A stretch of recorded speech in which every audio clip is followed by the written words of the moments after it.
Do you want to increase your chances of getting seen, hired, promoted, or funded? If the answer is yes, then you're at the right place. Welcome back to Do More, where we cover things about money and mindset. And today I'm with Crystal Lim. She's one of LinkedIn's top 20 creators, and we're here to ask her some tips, some stories, so that you could also benefit from this. Whether you are employee, employer, or business owner, I guarantee you'll pick up a thing or two. So welcome, Crystal. Wow. Hi, Annabelle. Thanks for having me here. Yes. And we wanted to know from the beginning, right? As many people out there, they are all from the corporate. Even myself, I used to be from the corporate space. We all graduate. We all ended up working for whether it's a small, medium business or a large corporation. So take us to the beginning from how you started back when you were still in, you were doing some marketing and branding, and eventually the first 30 days of being on your own. How did that feel like? Wow. Okay. So, yes, I was an employee like throughout my life, right? I've been working for people, and I am not really the ambitious type of person. Like, I have to climb up the corporate ladder, I have to plan this and that. So I was really a very simple-minded person. I'm happy with my monthly salary. I mean, nothing wrong with that. I think it's okay. There's a beauty in that. There's a beauty in that, right? So I started to be active on LinkedIn is because I wanted to promote the company or the products of my former boss. So it's still very work-related because we always think that LinkedIn is a place for work professional. So you have to talk about your business, your work, and your job. So when I started to post on LinkedIn at that time, it was still very new to me. I was still trying out a lot of things, right? But when you ask the question, the moment that I resigned, and during that 30 days, I really did not have any plan. I did not have any plan. But what I had with me was the confidence and the connections that I've made through LinkedIn for the past few years. So they were the ones who gave me some tips, that gave me some confidence, and they gave me a lot of advice. So I actually asked them during that 3 months, right? I did ask them, hey, I'm going to resign. In fact, I resigned already, right? Yes. So that's where, when you tell people this, in a way, I open my doors of opportunity, which I did not know earlier. I was closing it all this while, right? But it's again through the connection I've made for the past 3, 4, 5 years, the friendship that I've built with them in a very genuine way, not transactional. Because the moment you are too transactional, people can feel it, right? Yes. So these are the people that I cherish, and whenever I have problems or do I need some advice, they're the best person to talk to. And sometimes if you ask, they will actually give, if you ask sincerely, right? So they told me, one of them, I still remember one of them told me, Crystal, what's the worst could happen to you? Okay, then I'm like, what's the worst could happen to me? Okay, if I resign already, I don't have plan, the worst is just find another job. Right. Totally agree that is one of the most important questions to ask if you were always thinking of diving into something new. And that's exactly the same question my husband asked me when I quit my own job, corporate job, to starting my own business. That was the magic question. What's the worst that can happen? I said, well, the worst is I go back and apply another job with Microsoft. At that time it was, do I leave? It was a great job. So what's the worst case? After you answer that question, it didn't feel so worse or so bad. And then you eventually jumped in. So from an accidental find, right? Like you were sharing your story earlier that you didn't really plan to be a top 20 LinkedIn creator.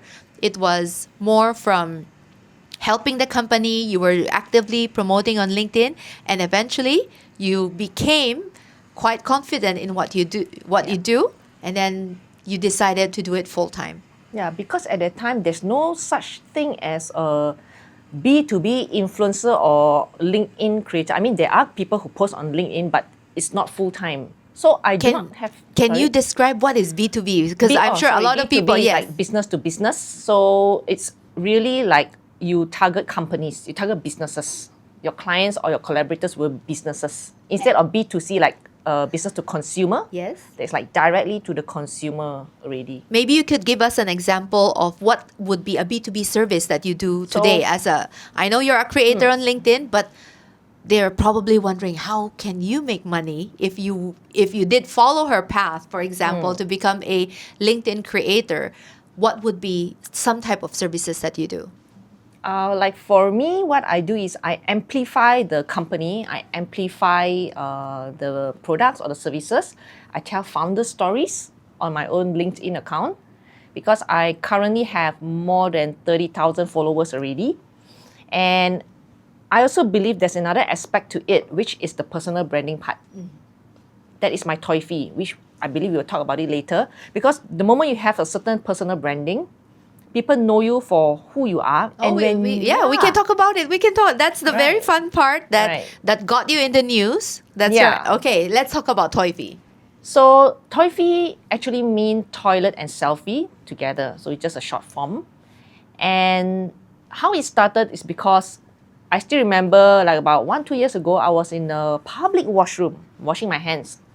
And there was a lady standing beside me looking at me. I'm like, okay, looking at me. I mean, I thought she was just a normal person there. Then suddenly she said, "Are you Crystal?" I'm like, oh, how she know my name?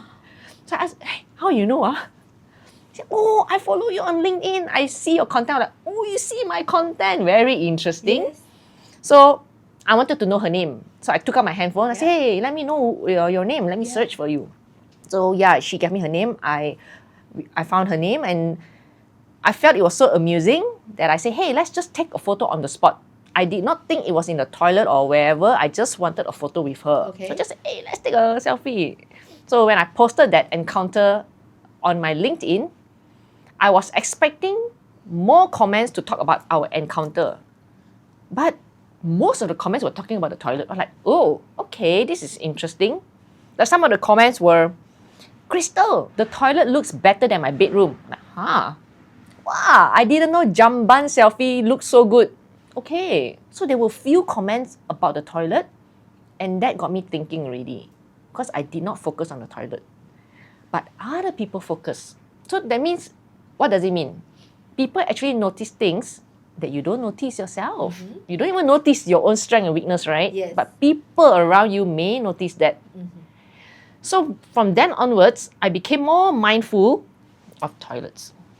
So anywhere I go, right, the toilet start to play in my mind. Like, hey, this washroom actually not bad. Malaysia actually has really good toilets around if we really take the time or effort to notice it.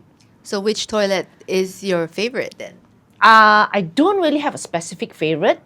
I would say as long as the toilet is clean, it's comfortable, it smells good. Decent. Yes, good. It has to, all the senses have to be activated. Yes. Your sight, your scent. So as long as it's very comfortable for us to eat, I think that's good enough. Or with the basic amenities. Yeah. And so your Toifie has landed you to meet a lot of very interesting people. Yes, correct. And the key part is, again, when you meet more people, they actually give you more ideas. That's true.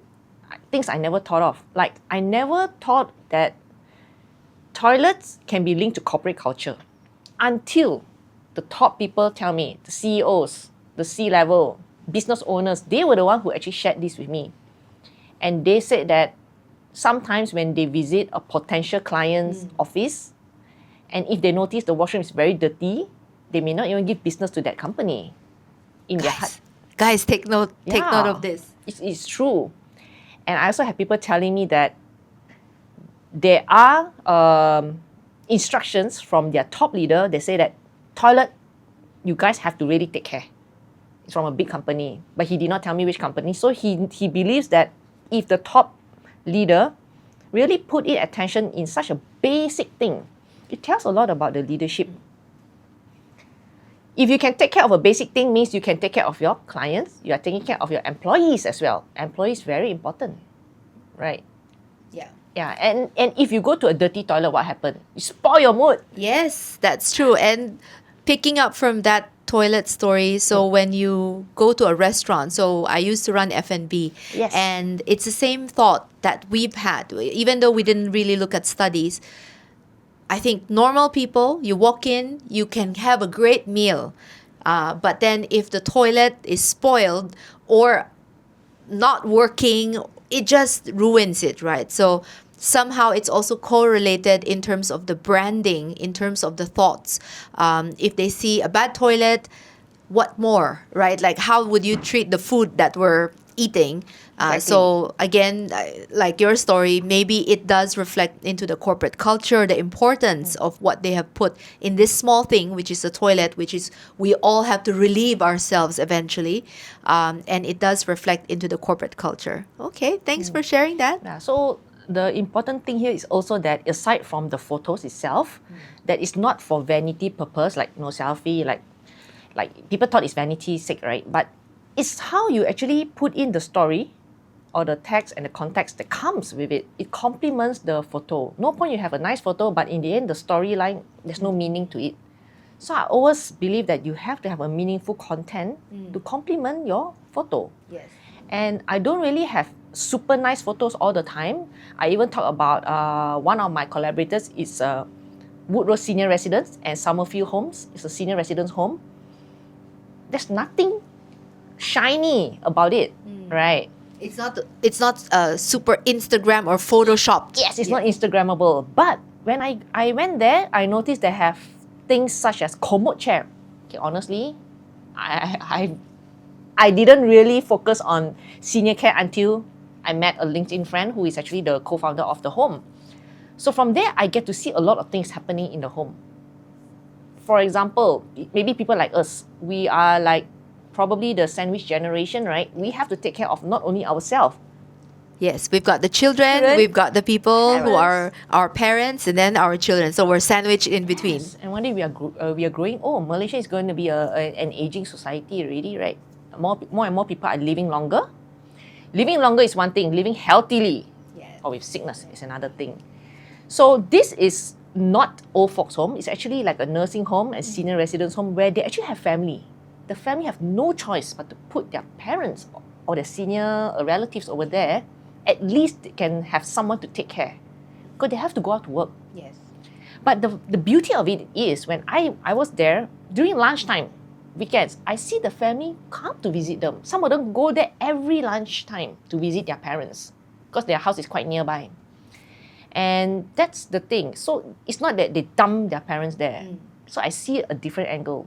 And do you know that people with Alzheimer and dementia is totally a different world? Yes, I totally understand that because they need a different kind of care and you need attention almost 24/7 because you don't know where they're going to walk to, what they're going to do. So it's not possible for people who are working to take care of the parents and yet try to make money and make ends meet, right? So I understand. Yeah. Okay. So that's a different angle. So when I just show the photo of the toilet and with the anti-slip mat, Yes. it's very safe for the seniors. So there's a meaning to it. Just an example of a Toifie. Okay, so going back to LinkedIn, do you find that LinkedIn is quietly the new CV? It's like a networking room for the ambitious people. So, and how has it changed the way you get seen, heard, hired, promoted, funded even? How has it kind of shaped Malaysia? At least you've been very active. You've probably seen successful stories. And what are some of these things?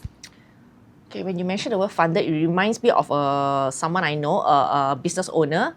He came to me and said, that, Crystal, I want you to cover my corporate event. Okay, this guy has no time to do his LinkedIn, very busy traveling all the time. So he wanted my assistance. And I asked him, oh, why suddenly you want me to cover your event and all that, right? Then he told me, wherever I go, wherever he goes, his potential client or investor, they're always checking out his LinkedIn profile because you can see who viewed your profile. And he realized that. So that's another power. His potential investors are actually looking at his profile and it's empty. So at least I go over to cover some, and then he can repost my post, stuff like that. So that's additional content for him already. It's a value added thing. So yes, people will actually search for you. People will search for your company, people will search for your name, and LinkedIn's result in the Google search, it's super powerful. If you have it, it will appear probably first or second page. Some of them, right, their LinkedIn account appear the first of the Google search. So if it's empty, it's such a wasted opportunity. Yes. Right. And any stories on, let's say, getting promoted or Getting jobs, right? Yes. Like for myself personally, even while I was creating a lot of content back then, I have people messaging me, headhunters, almost like every 1 or 2 weeks, I will have at least one. Say, hey, Crystal, would you like to come for an interview? Are you open for job opportunities? I've been receiving that a lot. And for some of my friends, there's a friend that I know, she was looking for a job. Okay. But since she doesn't have a job, she doesn't know what to post. However, she decided to post something positive. So the topic was about positivity. And she just posted that maybe every few days once. I think it was after 2-3 weeks, she received her first private message from a headhunter. Wow. So it was she actually went for the interview. Yeah. Yeah, this is wonderful. I mean, it's a free tool, and today I think it's very hard to not use the free tools out there to promote ourselves or talk about ourselves. And I think for women it's very difficult because we feel that burden of we need to be 100% sure before we say something. We also have that imposter syndrome sometimes, and this kind of holds back some of the women from doing this kind of self-promotion, let's say, on LinkedIn. Yeah. So that is why I always believe that try not to boast, not so much on your self-promotion, but use you as a voice to help other people. If your content can help other people in some way or another, that is what you should be aiming for. So indirectly, it's already helping yourself to be visible, but you're helping people at the same time. Because this human connection is so powerful. Everything we do in life, whether problems, achievements, Yes. opportunities, are all related to humans. Yes. So that's how we, from a LinkedIn content, we try to make it into warm connection and just make genuine friendship from there. Use it in the correct way. Yeah. So Yeah. basically use this digital tool to connect with people. And eventually, when you do create, it's not to boast, but it's really to add value to whoever is listening or watching out there. Yes, correct. And just now you mentioned students, right?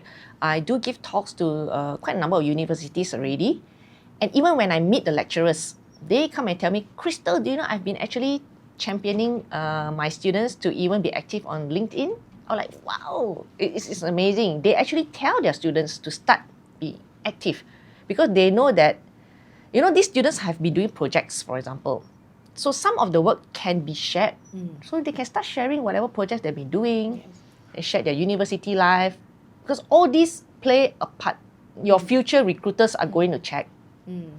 This fellow, oh, this guy is so active. This lady, this student is so active in this, that.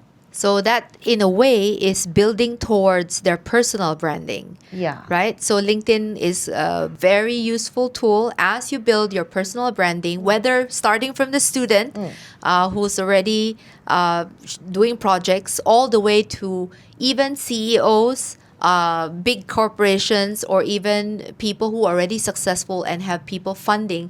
It's still a very useful tool to build personal branding. Yes, So definitely. I wanted to talk about LinkedIn becoming a sort of a career insurance. I think a lot of people out there are normal people who are just happy, just like what you said. I'm just happy to go back to work and just earn my money, enjoy my weekends. I don't really want to be an influencer. I just want to make money, earn respect from my colleagues, from my bosses, have the highest chances of earning a better salary or a good increase. How can they use this tool to be their career insurance? Like LinkedIn is such a powerful tool. Yeah, so like for me, for example, I use the word influencer is part of how I do my own marketing, right? Because if I change it to another word, let's say storyteller, some people may not know. So sometimes I use both. I say I'm a corporate storyteller at the same time I'm a LinkedIn creator. Some people may not even know what is create what products or what. So again, I do admit I do feel cringe using the word influencer on my own self. So I can understand that working people or business owner or even some people who do not want to be influencers to be associated with the word influencer because it has been so commonly used. Like, yeah, it's already been so commonly used. So everyone knows what an influencer is. But to me, for example, if you can influence just one person, One person. you also consider an influencer, right? In a way, right? So Yes. this term can be, it's like very subjective. So sometimes when I meet people who do not want to be influencers, I tell them, you guys should be thought leaders or business KOL. You know, there are so many terms Yeah, nowadays. that's very good. Business KOL, thought Yeah, leader. thought leader Yeah. or your own corporate ambassador for your own company, right? Thought leadership is for you as a leader to share your experience because you have so much experience throughout the years already. And if you can really give back your knowledge or tips or your sharing, a lot of people want to learn from them. But how are they going to learn? Where are they going to learn from? And this experience is their own personal experience. They have gone through it. So stuff like that, ChatGPT or your AI would not know. It has to come from a really personal experience, right? So these are thought leaders. And some of them do feel cringe because they feel that they're going to boast again, boasting, talking about themselves. Then again, I said, why are you in that role? Why are you creating products? Why are you opening up your company? There's a reason for it. Not to shock sendiri lah, that we all say, not for self-satisfaction, right? Because in the end, again, is to help other people. It's again to transform someone's life. If you don't have that factor, no one's going to buy your product. No one's going to subscribe to your solution. So in a way, Right. a lot of the hindrance or the blockage is that thought of one, maybe cringe. Second is I don't want to boast. I don't want to keep telling. But in the end, all of us are walking ambassadors of our companies or of ourselves. So if we can get over that hurdle of thinking like, I don't want to do this. Oh, I sound bad, and just think about what benefit we could give other people in terms of Yes. value, then I guess it's going to be easier for everybody to share openly about their Yeah. experience. And there's a way for them to actually share it out. You know, there's so much, there are so many stories they can Maybe tell. you can give a couple of tips if they're really like, oh, how I listened to Crystal, I want to start my LinkedIn. Maybe a couple of tips if they're really starting out and all they want is, I'm not an influencer. I want to have better salary. I want to make sure that I have my career insurance, that I'm going to go somewhere. Maybe there's a couple of tips for them. So, more to the employees, is it? Yes. Okay, employee wise, of course, no matter what, if you are working for a company, if can, please have an open talk with the company so that their goals are aligned. Say, hey, I'm active on LinkedIn. But whatever they share has to be, of course, nothing PNC, nothing sensitive and all that. But what they can share is let's say their company culture, or maybe they celebrate a birthday of their colleagues, for example, or they go out for lunch, or let's say their boss helped them with something. They may want to highlight that little thing, something very meaningful. Which reminds me, I just met someone yesterday. She has a retail shop. And I told her before that when I went to her retail shop before, I noticed she has a cat. She adopted a street cat, and with a name tag written there, security. The cat is like a security. Oh, wow, that's so And cute. she's like, oh no, are you serious? Then it's like, she should actually write that in a way. It's like very interesting. And it's a real, authentic story that I've seen it with my own eyes, right? And the cat is like so well fed over there, happily enjoying itself. And So cats these are the top content on Instagram. Anything with cats, the views will be much, much higher. Yeah. Please tell her that. Oh, yeah. So these are little stories that they can tell. It's very meaningful and it's very humanizing. So if you see all my posts, there's always human inside. So how you humanize your product, how you humanize your business, that is the thing that they should focus on. So again, not so much on themselves, right? It's how they talk meaningful things and people will want to read that content. So that is a little bit of skill and experience because I have to learn that myself. When I started, I was very hard sell, I have to be honest. Yes, I was and very hard sell. just like every other company, right? Everyone wants to talk about promotion, the new products, the new launch, why you should buy us, why our brand is better than than other people. But adding value and talking about what you can add to other people's lives, I think it takes a bit of skill and really practice to keep that going. So Yeah. curious, if you were to start today completely zero, let's just say everything got erased on your LinkedIn and you had to restart all over again, how would you start your personal branding? How would you rebuild all over again? Because some people out there, they have a LinkedIn profile, they probably haven't posted or they're watching or they post very not frequently. So it's almost equal to starting from zero. How would you start today? We're in 2025 and you want to, you listen to us and you wanted to build a profile and you're like, look, I'm starting from zero. Everything was deleted. How would you do it? The first thing that everyone should do is their profile page. It has to be solid. Optimize that most basic profile. The moment I click on your profile, I have to be able to see your profile photo, your banner, what you do, who you are, at least some basic information over there. That is the most important. Because I've seen people creating content or posting things, but their profile is a little bit blurry, they didn't really update. So that part is a wasted opportunity. Meaning, I know you, but I don't know what you do and how can I contact you. It's empty, right? So if your profile is good, I can say that half the battle is almost won already. I see. The main page, it has to be complete. So when you say main page, photo, the top banner, Yep. and then your Some the title, keywords, yes, the keyword. the highlights, the keywords. Any tips on the highlights or the keywords for people? Mention some stuff that you do. Like you can say, I help someone. That can be your tagline. Like for me, I put in all my keywords. Corporate ambassador, storyteller, LinkedIn, TEDx speaker. I put in all these keywords so that people, one look, they know what I can bring to the value. And you can also add in a little bit more personal thing, just a little bit. For example, swimmer, fitness enthusiast. This kind of thing can actually attract someone with the same hobby as you. It can be a conversation starter. Yeah, pickleball, very popular. Pickleball, yes. So the key is creating conversations. So which reminds me again, when I was invited to give a talk on TEDx, I would never imagine one day I'll be going on stage to talk about my Toifies, talk about toilets, right? Yes. Of all things, toilets. So I did mention that how to create conversation. That is the most important. How you start a conversation with someone from cold to warm, and then next is hot.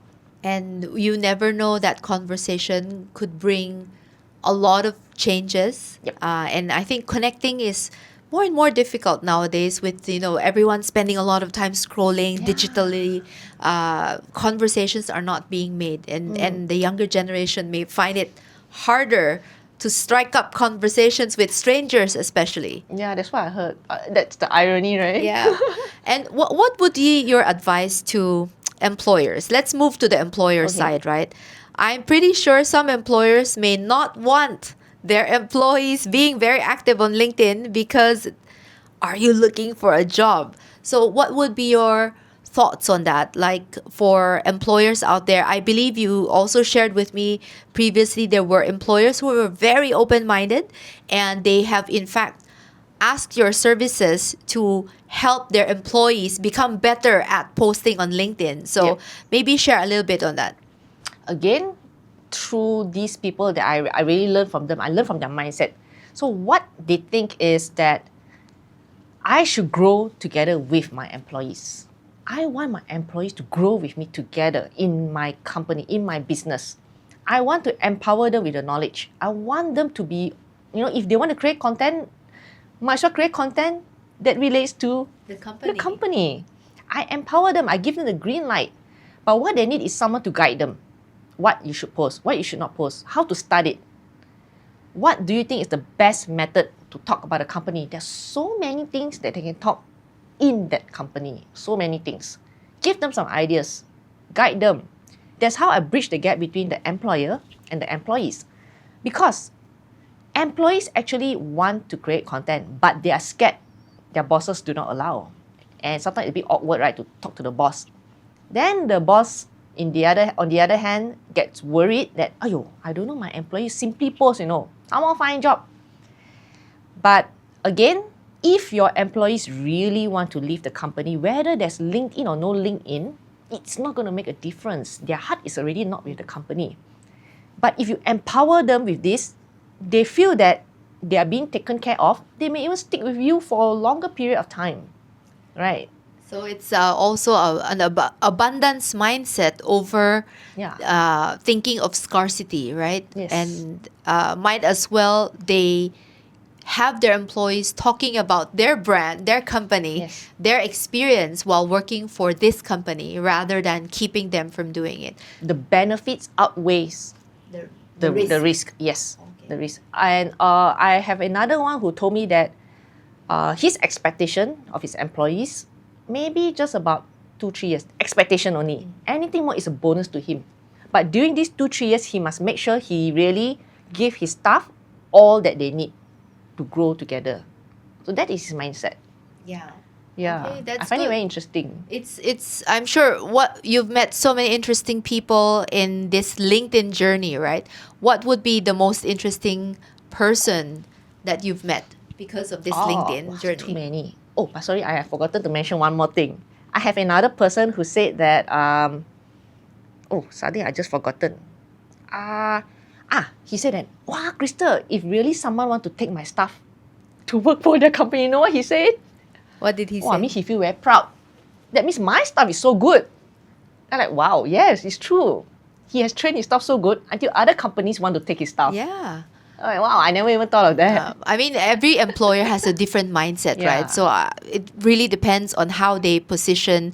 If they see their employees active on LinkedIn, do you see it in a negative or in a positive way? But That's why we always talk about, nowadays we talk about EGC, employee generated content. So that is something some companies can consider.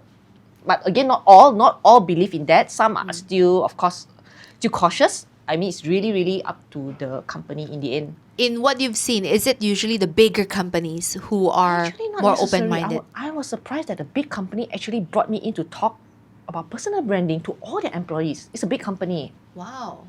Yeah. So that leader actually believes in personal branding, and he actually wants his employee to talk more about the company to attract more talent. So it's another angle already. Oh, wow. So again, you have to understand who you're talking to. Like you have your own goals. Maybe for you more for recruitment, talent acquisition. Then this person create content for sales marketing. Then this person create content more for another angle. Yeah, so it's another avenue for the companies to build up their profile and attract different kinds of segments, whether it's for attracting employees or attracting people who want to buy their services. I think that's a great way to amplify your company. Yeah. So coming back to your question just now, I've met many interesting people, right? But I also believe that sometimes it's the way how you talk to these people, or how people talk to you. You ask them the right questions. Ask them some meaningful questions, so that you can actually have really good conversation with them. So before this, I've never really asked the questions such as, why do you actually start your business? I've never asked this question. I never thought, I don't know why. Until when the moment I resigned, Yeah. 1.5 years ago, then only I start to ask that question. Yeah. So actually, they are very happy to tell you why they do Of it. course, I'm sure Even yourself. every founder who started something had a very big reason, and it's not often asked because the products and the services are always in the front line. But eventually, when you get to a size or when people want to find out, then you accidentally find out that you know how it got started. Just like, for example, for you, the branding, which is the Toifie branding, it was accidental, right? So we do have our accidental reasons why we started brands or things or services, why we did what we did. And interestingly, every founder that I've met has a beautiful story, personal and beautiful. Yeah. Remember when we first met? I think one of the first questions you were asking me like, what do you actually do or something like that. Yeah. Then I said, Annabelle, actually I don't even know what I'm doing. I don't even know what I'm doing sometimes. And your reply was like, Crystal, actually I also don't know what I'm doing. Yeah. And Wow. this is adulting, right? I think a lot of the young people think that when you're adults, you do know what you do, or if you're a founder, or if you've been doing something, if you have a title, or you're an influencer already, you think they know what they're doing, but no. Let's be honest, we're all humans. Yeah. We're still going through this journey, and we're continuously discovering who we are, Exactly. what we can do, and and that's how we connected, right? Because when she honestly opened up, I don't really know. Then I said, okay, don't worry. I also don't know what I'm not alone. I know that I'm not alone. I think everyone also sometimes don't even know what they are doing. Yes. It's very hard to say because, I mean, we have known even experienced business people when they venture into another thing, it didn't make it, right? Yes. So it's very hard to say. And there's almost like a formula, it has to be right people, right time, right place. Yeah. And not easy to get that. But having said that, I actually known Annabelle even since like 1,000 years ago. Ah, oh my 1,000 God. years ago. Then I was like, those days, I still remember I actually bought the juicer. Yeah, it Those was a days, slow you know, it juicer. just came out. I was like, wow, fresh fruit juice. Then I remember you. Because you have this presence, right? And this aura that I still remember until today. Oh, thank you. So yeah, I can't imagine like today, we are already friends and sitting here in a podcast. So that's why personal branding is important. It's not about where you are right now, but how you want to be remembered in every step of the way, right? Whether you're starting a business, or you're a student, or you're working already in a company that you really love and you're not looking for a new job, or even as business owners, right? You are the employer. You should really empower and utilize this crazy tool out there, which is social media, whether it's LinkedIn, Instagram, TikTok, whatever tools out there. I always believe that companies are missing out when they don't know how to use this tool. And sadly, not all companies know how to do marketing. And I'm from the world of marketing. So whatever tool is there, we love to use it, but not every SME. At least for small businesses, they just want to survive. They want to, they want to make sure that they're doing all the right things to create money. But at the end of the day, if you miss out on using the tools, it's not a good step, because the others are all racing to learn how to use it, and not only on your own, but with your employees together. That's probably one of the best decisions you could ever make. And that's why I wanted to ask you about LinkedIn, because I feel it is a great tool, especially for the professionals, for that industry where everyone is either working as an employee, employer, or someone who wants to raise funding. This is a superb tool. And I also receive inquiries from like those startup founders. I mean, they openly, honestly tell me that, Crystal, we can make wonderful products, but we are very bad in the storytelling and the marketing part of it. It's just like that. They're good in technicality, but not so good in that the emotion part, the softer side, how you bridge the emotion between the products and the consumer. So that's how it is.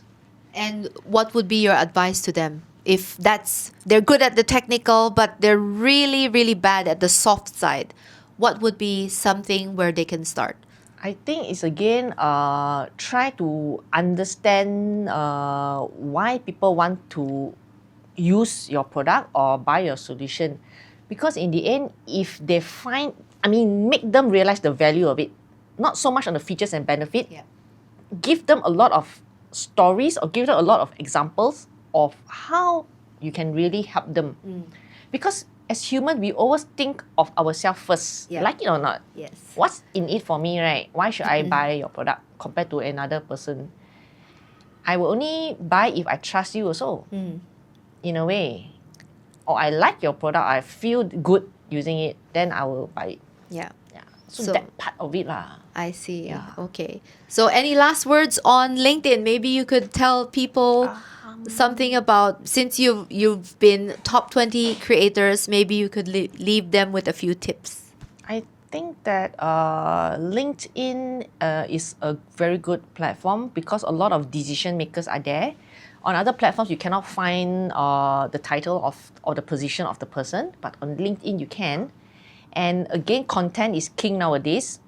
Like it or not, it's a digital world. And how are you going to increase your social capital in that sense? So that is another angle that we have to think of. The word is social capital, which I also learned from a LinkedIn connection. He's based in Singapore, Eric Sim. I read his book as well. It's very good. It's very good. I strongly suggest that everyone read it. Because he did mention that every single content that you create, you're actually accumulating your social capital. But provided your content has to be good lah. Nowadays, anyone and everyone can create content. But creating impactful content is another different matter together, right? So to him, he always say that without LinkedIn, if he doesn't start LinkedIn 10 years ago, he will not be what he is today. And it's same as me. By putting yourself out there, you are being visible. Okay? No choice, you are being visible. But with the visibility comes with authority, influence, and trust. So that's how we build it like that. It's not a short-term thing.